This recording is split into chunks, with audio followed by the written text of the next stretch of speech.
잘 나오셨습니다. 우리 한번 더 인사할까요? 크신 은혜 받으십시오. 오늘도 하나님의 풍성한 은혜가 이 시간 임하는 귀한 시간 되기를 소망합니다. 오늘 우리는 신앙생활 가운데 너무나도 자주 사용하기는 하지만 어쩜 가장 오해받는 말 중에 하나인 한 문장을 붙잡고 나아가려고 합니다. 바로 하나님을 안다라는 말입니다. 너무나도 우리가 쉽게 접하게 되고 우리가 쉽게 말하는 말이죠. 그런데 이 표현들을 우리가 신앙생활 가운데 종종 듣죠. 저분은 참 하나님을 잘 아는 분이야. 저는 더욱 하나님을 알고 싶습니다. 저 사람은 신앙생활을 오래 했으니 하나님을 잘 알겠지라고 말합니다. 그런데 우리가 쉽게 말하는 이 하나님을 안다라는 말에 참된 진짜의 의미를 모르는 경우가 더욱 많다는 것이죠. 많은 신앙인들이 오히려 이 부분에 혼란을 종종 느낍니다. 그럼 무엇이 진짜 하나님을 아는 것일까요? 혹시 성경에 대해 지식이 많고 그리고 성경 퀴즈를 척척 마치고 교리를 잘 알고 성경의 배경 지식을 많이 아는 것이 하나님을 잘 아는 것일까요? 아니면 교회에 다니는 연수가 길어서 10년, 20년 혹은 평생 교회를 잘 다녔기에 자연스럽게 하나님을 아는 것일까요? 아니면 은혜받아 눈물을 흘리고 집회마다 뜨거움을 느끼고 기도 중에 감격을 경험했기에 그 사람이 정말 하나님을 안다고 말할 수 있을까요? 물론 이러한 많은 요소들이 하나님을 아는 데는 도움이 될 수 있습니다. 하지만 오늘 우리가 함께 읽었던 본문에서 하나님을 아는 것에 대한 전혀 다른 기준을 말하고 있습니다. 오늘 요한은 요한일서 2장 3절에서 4절 말씀에 단호하게 말합니다. 3절과 4절 말씀에 우리가 그의 계명을 지키면 이로써 우리가 그를 아는 줄로 알 것이요 그를 아노라 하고 그의 계명을 지키지 아니하는 자는 거짓말하는 자요 진리가 그 속에 있지 아니하다라고 말합니다. 오늘 요한은 하나님을 안다라는 그 고백 속에 단순한 입술의 말이나 지식이나 감정으로 그것이 드러나는 것이 아니라 삶 가운데 나타나야 한다고 말하고 있습니다. 어쩜 이 말은 우리에게도 참 큰 도전을 줍니다. 내가 지금 신앙생활 가운데 하나님을 너무나도 잘 안다고 말하지만 그 고백이 정말 내 삶에 얼마나 드러나 있는지, 내가 예배 안에 교회 안에서 예배를 드리면서 하나님을 안다 고백하지만 삶 가운데는 오히려 그 고백을 부정하고 있지는 않은지, 오늘 사도 요한은 성도들의 마음에 명확한 기준을 말하고 있습니다. 하나님을 아는 것은 삶의 강식 가운데 나타나야 한다는 것이죠. 그분을 사랑하면 그분의 말씀을 따라가야 하고 그것은 곧 우리를 부담스럽게 하려는 말이 아니라 오히려 참된 신앙의 본질을 회복시키는 귀한 말씀이라는 것이죠. 사랑하는 성도 여러분, 오늘 이 말씀을 함께 살피며 우리 다시 한번 우리의 신앙을 돌아보기를 소망합니다. 나는 정말 하나님을 아는 자인지 아니면 하나님에 대하여 단순히 듣고만 있는 수준에 머물러 있는지, 내 삶 가운데 정말로 하나님을 아는 자의 삶을 나타내고 있는지, 오늘 말씀을 통하여 하나님과의 관계가 다시 살아나는 은혜, 하나님을 아는 자로 새롭게 세워지는 은혜가 우리 모두에게 임하기를 간절히 소망합니다. 첫째로 하나님을 아는 자는 결코 죄를 가볍게 여기지 않습니다. 오늘 요한일서 2장의 첫 문장 1절에 이렇게 시작합니다. 나의 자녀들아, 내가 이것을 너희에게 쓰면 너희로 죄를 범하지 않게 하려 함이라 라고 말합니다. 특별히 요한은 성도들을 향하여 매우 다정한 어투로 나의 자녀들이라고 말합니다. 이는 단순한 감정적인 표현을 넘어서서 사도 요한이 목자로서 영적 아버지로서 성도들의 마음 깊숙한 곳을 향하여 지금 말하고 있는 것이죠. 그리고 죄라는 것이 결코 가볍게 여길 수 없음을 권면하고 있습니다. 요한은 앞선 1장에서 이미 하나님은 빛이시다라고 분명하게 선언합니다. 빛이 오면 어둠은 사라지고 보이지 않던 것들은 드러나게 되어 있죠. 숨겨놓았던 것, 꽁꽁 감추었던 것까지도 밝히 드러납니다. 그렇게 우리가 하나님께 가까이 가면 갈수록 우리가 처한 우리의 죄의 현실이 더 잘 보이는 것은 매우 자연스러운 현상인 것이죠. 그런데 빛 아래에 사는 사람들은 결코 죄를 가볍게 여기지 않는다는 것이죠. 오늘 요한의 말을 살펴보면 믿음이 좋기에, 교회에 오래 다녔기에, 은혜를 받았기에 이 죄에 대하여 대충 넘길 수 있다고 말하지 않습니다. 오히려 하나님께 가까워질수록 죄에 대해 더욱 민감해야 함을 요한은 말하고 있습니다. 왜 이렇게 말할까요? 빛은 밝을수록 아주 작은 먼지까지도 보이는 것이죠. 방 안이 어두우면 먼지가 아무리 많아도 잘 보이지 않습니다. 그러나 아침 햇살과 같은 밝은 빛이 들어오는 순간 그동안 공기 중에 떠다녔던 수많은 먼지들이 보이기 시작합니다. 많은 사람들이 빛이 들어와서 빛 때문에 없던 먼지가 생겼다고 말할지 모르지만 빛이 비추어서 먼지가 있는 것이 아니라 이미 있었던 먼지가 드러나는 것일 뿐인 것이죠. 다시 말해 하나님 우리 역시 하나님의 빛 앞에 설 때 우리 안에 죄 역시 그렇다는 것입니다. 예배 중에 말씀 중에 기도할 때 나도 모르게 평소에 잘 느끼지 못했던 죄가 갑자기 보이기 시작한다는 것이죠. 왜 내가 저 말을 했지? 내 마음은 왜 이렇게 딱딱한 것 같지? 내가 왜 저 사람을 저렇게 미워했나?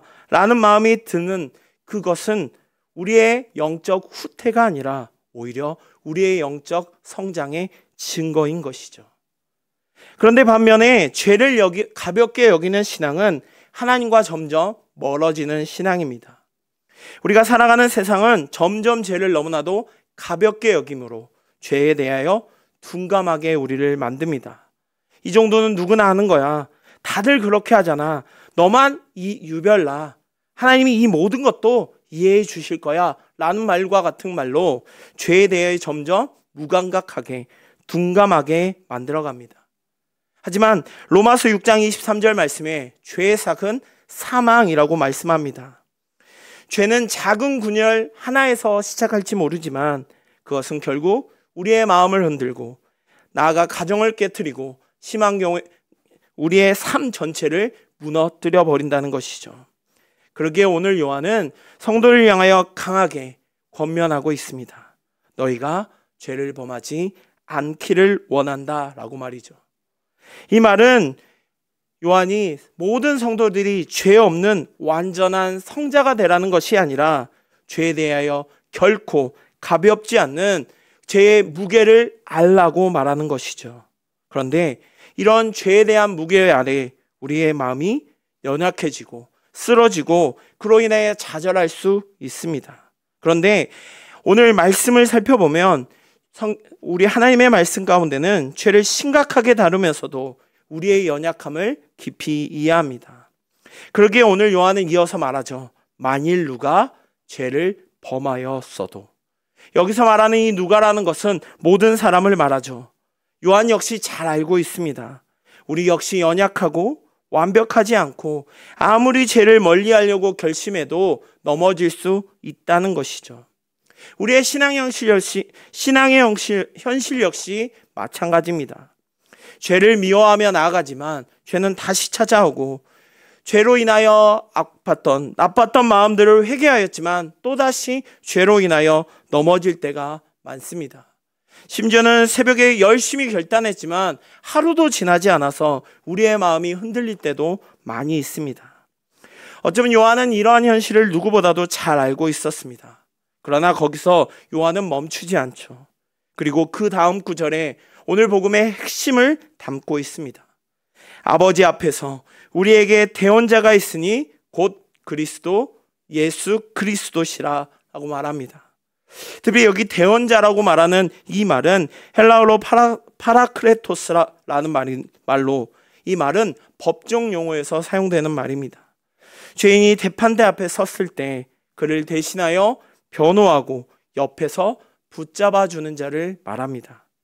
특히 요한이 이 단어를 이 본문 가운데 사용한 것은 예수 그리스도께서 심판의 자리에서 사단으로부터 정죄당하는 성도의 변호자가 되심을 말하고 있습니다.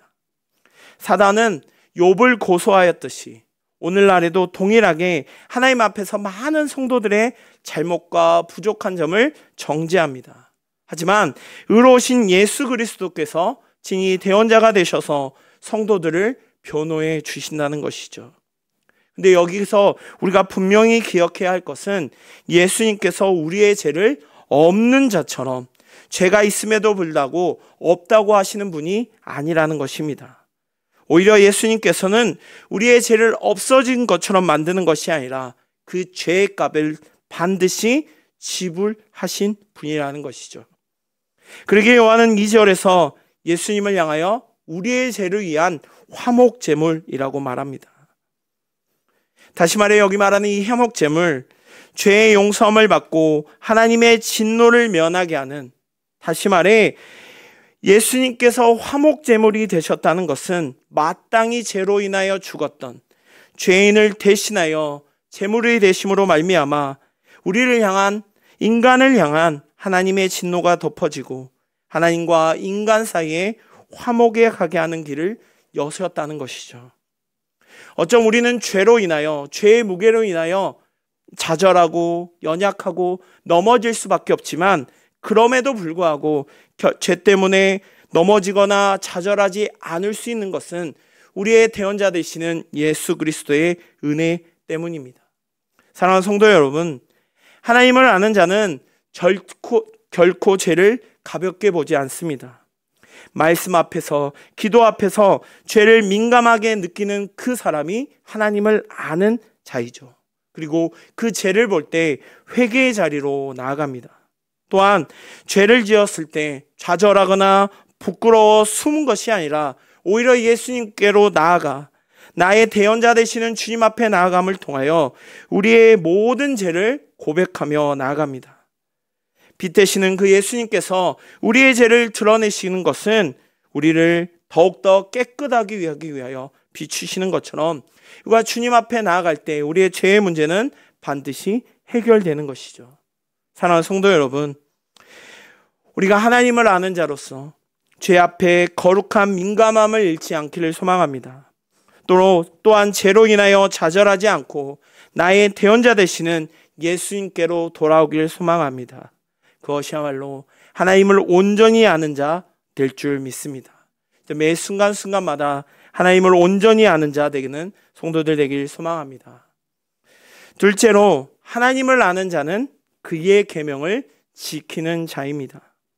오늘 3절 말씀에서 요한일서의 전체를 관통하는 매우 중요한 문장을 말하고 있습니다. 우리 3절 말씀을 다 같이 보겠습니다. 우리 3절 말씀입니다. 우리가 그의 계명을 지키면 이로써 우리가 그를 아는 줄로 알 것이요 라고 말합니다. 오늘 3절에서 요한은 하나님을 안다는 그 고백이 단순한 입술의 말이나 머리의 지식이나 감동으로 증명되는 것이 아니라 계명을 지키는 삶 가운데 나타난다고 말합니다.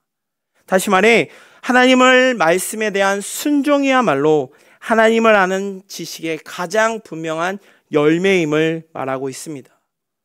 오늘날 교회 안에 그리고 신앙생활 가운데 많은 사람들이 하나님에 대한 지식이 곧 하나님을 아는 것이라고 착각하는 위험 속에 살아갑니다.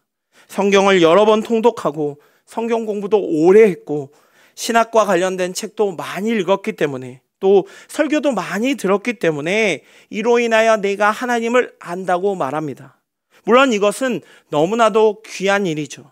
그런데 오늘 말씀에 그런 모든 지식들이 정말로 너의 삶 가운데 순종으로 이어지고 있냐라고 묻고 있죠.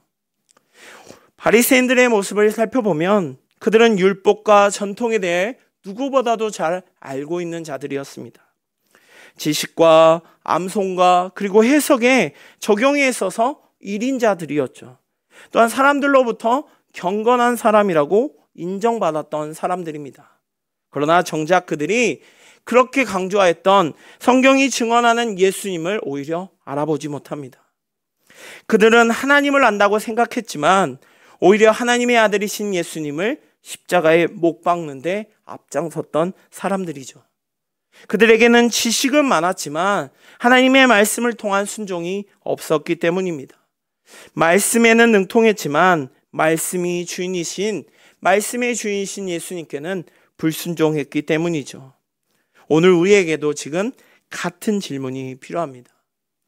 나는 성경을 아는 만큼 순종하고 있는지, 내가 정말로 성경을 아는 만큼 삶이 변하고 있는지, 말씀을 들은 만큼 내가 부서지고 낮아지고 정말로 온유함으로 나아가고 있는 것인지, 오히려 성경 가지고 나도 모르게 누군가를 정죄하고 있지는 않은지, 우리의 모습을 다시 한번 돌아보길 소망합니다.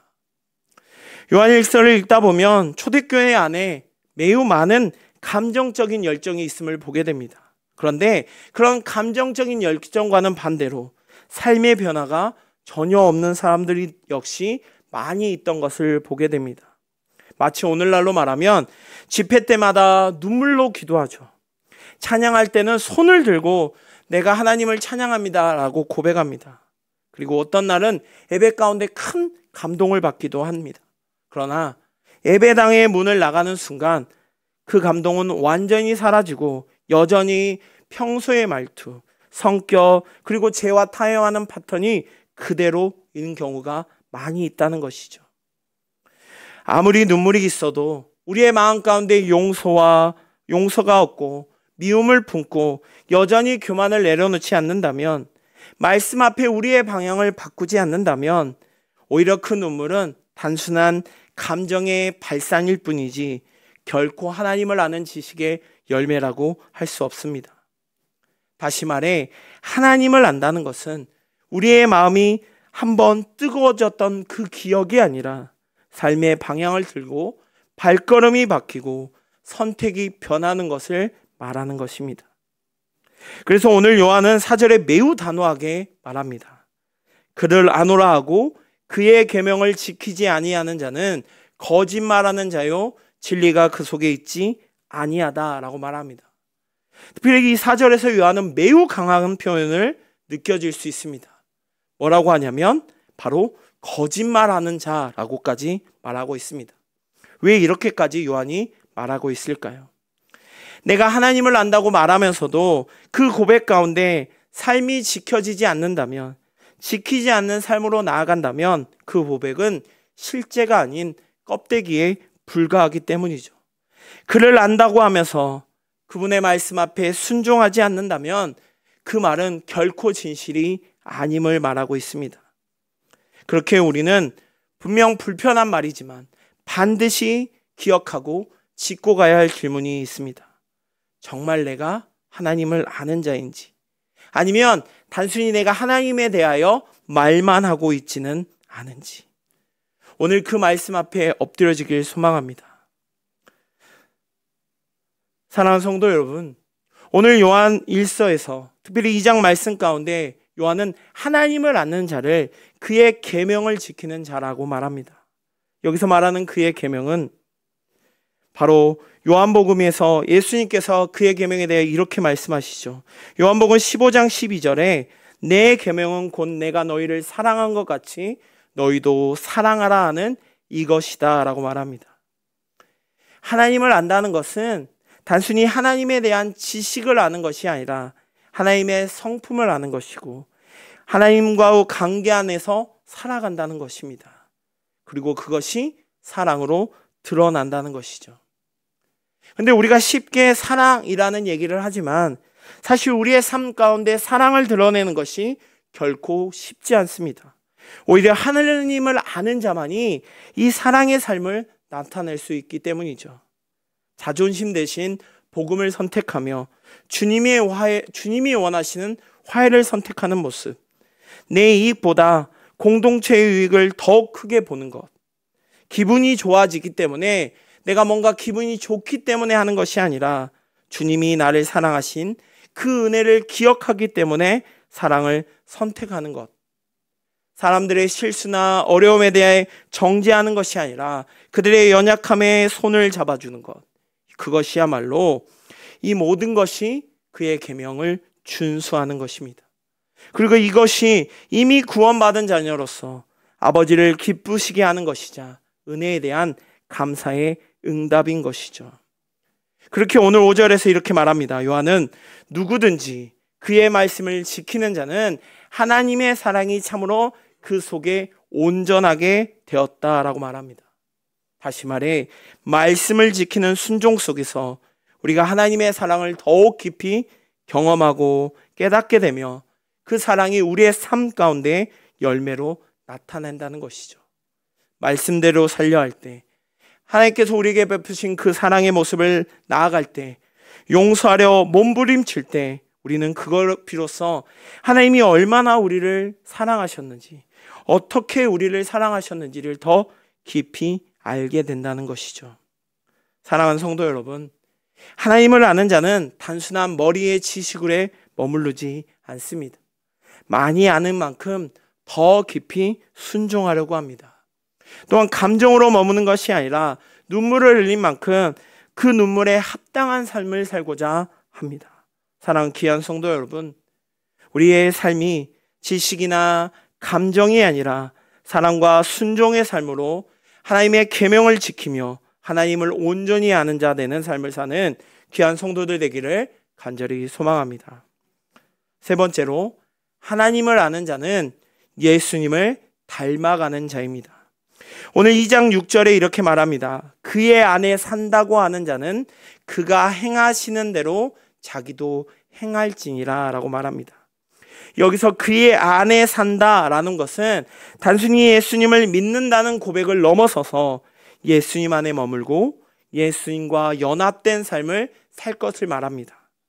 다시 말해 하나님을 아는 사람의 신앙은 단순한 신앙 고백을 넘어서서 반드시 예수님을 닮아가는 삶으로 우리의 열매가 드러나야 한다는 것이죠. 오늘 요한이 말합니다. 너희가 정말 예수님 안에 머물고 있다면 너희의 삶 가운데 예수님의 모습이 반드시 나타날 것이라는 것. 예수님을 믿는 것은 끝이 아니라 오히려 출발점입니다. 그리고 우리의 삶 가운데 점점 예수님을 닮아가는 여정이 되는 것이죠. 예수님의 모습을 살펴보면 예수님은 철저히 순종하시는 분이었습니다.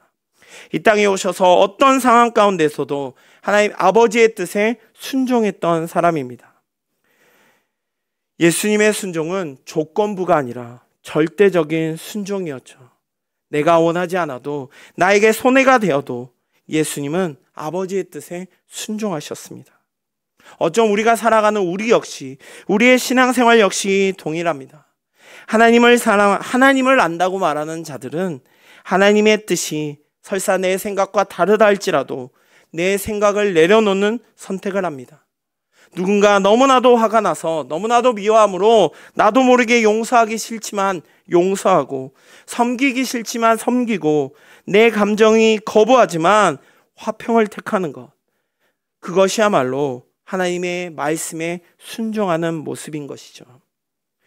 그런데 더욱 중요한 것은 이 순종은 감정을 따라올 때 하는 것이 아니라 하나님을 알기 때문에 하는 것입니다. 사랑하는 성도 여러분, 우리의 모습 가운데 하나님의 말씀에 순종하는 자들 되길 소망합니다. 예수님께서 순종하셨던 그 모습을 닮아 우리 역시 철저히 하나님의 말씀 앞에 순종하는 자들 되기를 소망합니다. 두 번째로, 예수님은 누구보다도 사랑하셨습니다. 예수님께서 이 땅에 오신 것은 예수님의 사랑을 보여주시기 위함이었습니다. 그 예수님의 사랑은 단순한 감정적인 사랑이 아니라 삶 전체로 드려지는 사랑이었죠. 예수님은 오히려 자신에게 상처를 준 사람들, 자신을 배신한 사람들, 제자들까지도 아끼셨습니다. 자신의 목 박은 자들을 향하여 저들을 용서해 주소서라고 기도하십니다. 상대가 변해서 사랑하는 것이 아니라 하나님의 사랑을 흘려 보내신 것이죠. 그리고 그 예수님께서는 믿음에 약한 우리들을 역시 기다리시고 품어주십니다. 사랑이 많으신 그 하나님께서, 그 주님께서 우리를 사랑하셨던 그 사랑을 오늘도 흘려보내기를 원하고 계십니다. 하나님을 아는 사람은 하나님께서 우리를 사랑하셨던 것처럼 그 사랑의 길을 선택하는 것이죠. 사랑하는 성도 여러분, 하나님을 아는 자는 그 누구도 아닌 주님을 닮는 삶을 살아가는 자들입니다. 그분 안에 거할 때 반드시 그분의 행하심을 따라가게 되어 있습니다. 우리가 그리스도인이라고 그리스도인다는 삶을 산다고 말하면서 정작 우리의 삶 가운데 예수님을 닮아가는 모습이 하나도 없다면 우리는 결코 하나님을 아는 자의 모습이 아니라는 것이죠.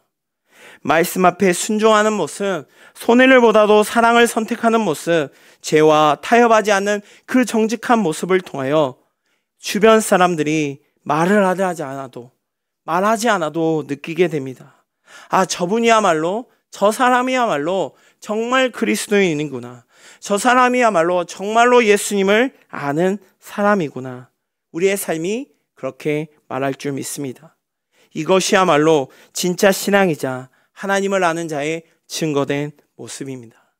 사랑하는 귀한 성도 여러분, 예수님 안에 거함으로 그분의 삶과 행하심을 닮아감으로 하나님을 온전히 아는 자 되기를 간절히 소망합니다. 사랑하는 귀한 성도 여러분, 오늘 요한은 우리에게 매우 중요한 질문을 던지고 있습니다. 너희가 정말로 하나님을 아는 자인가?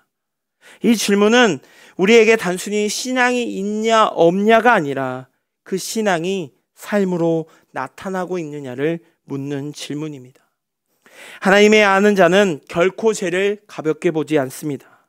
하나님을 알기에, 하나님이 빛이 되신 그분이심을 알기에, 그리고 그 빛이 우리의 죄를 드러내서 우리를 깨끗하게 하기 위하여 비추신 것을 누구보다 알기에 절망과 좌절이 아닌 대언자 되신 예수님께 나아가 우리의 약함을 고백하며 그리고 우리의 모든 죄의 문제를 해결받는 것이죠. 또한 하나님을 아는 자는 하나님의 참된 계명, 그 계명을 지키며 나아갑니다. 삶 가운데 반드시 순종의 열매를 맺음을 통하여 삶이 변화되는 것이죠. 그리고 하나님을 아는 자는 예수님을 닮아가는 자입니다. 하나님 안에 거하기에, 주님 안에 거하기에 반드시 예수님의 삶을 따라가는 자, 예수님처럼 순종하고 사랑하며 용서함으로 나아가는 그 열매가 나타나야 합니다. 사랑하는 귀한 성도 여러분, 오늘 살아가고 있는 우리는 끊임없이 하나님에 대해 궁금해하고 하나님을 안다고 말합니다. 하지만 여전히 우리는 연약하고 부족한 존재입니다. 그러나 우리의 반향이 주님께로 향함으로 주님과 함께 걸어가고 닮으려고 애쓰는 그 모습 속에 우리는 진정 하나님을 아는 자다운 삶을 살아갈 수 있습니다. 우리의 일상 가운데 빛으로 사랑의 능력으로 일하시는 그 하나님을 바라보며 하나님을 온전히 아는 자 되는 귀한 성도들 되시기를 간절히 소망합니다. 기도하겠습니다.